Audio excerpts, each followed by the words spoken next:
বিশ্বকাপ বাছাই পর্বে ব্রাজিলের সামনে কঠিন সমীকরণ।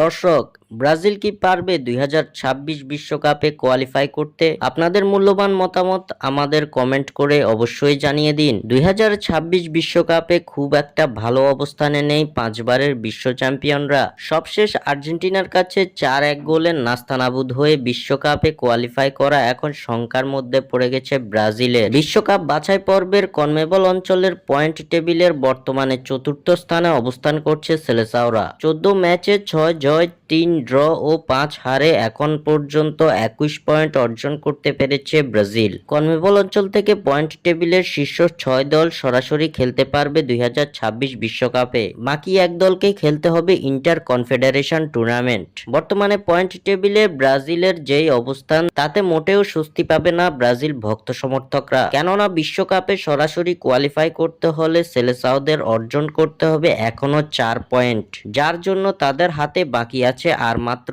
4টি ম্যাচ। বাকি থাকা 4 ম্যাচের মধ্যে 4টিতে ড্র করতে পারলে ব্রাজিলের বিশ্বকাপের টিকিট নিশ্চিত হয়ে যাবে। এছাড়াও যদি এই 4 ম্যাচের মধ্যে 1 জয় ও 1 ড্র তুলে নিতে পারে সেলেসাওরা, তাহলে তারা সরাসরি খেলতে পারবে 2026 বিশ্বকাপে। ব্রাজিলের হাতে বাকি থাকা ম্যাচগুলোর মধ্যে তাদের সামনে প্রতিপক্ষ হিসেবে রয়েছে ইকুয়েডর, প্যারাগুয়ে, চিলি ও বলিভিয়া। বর্তমান ব্রাজিল দলের যে অবস্থা, তাতে কাজটা মোটেও সহজ হবে না সেলেসাওদের জন্য।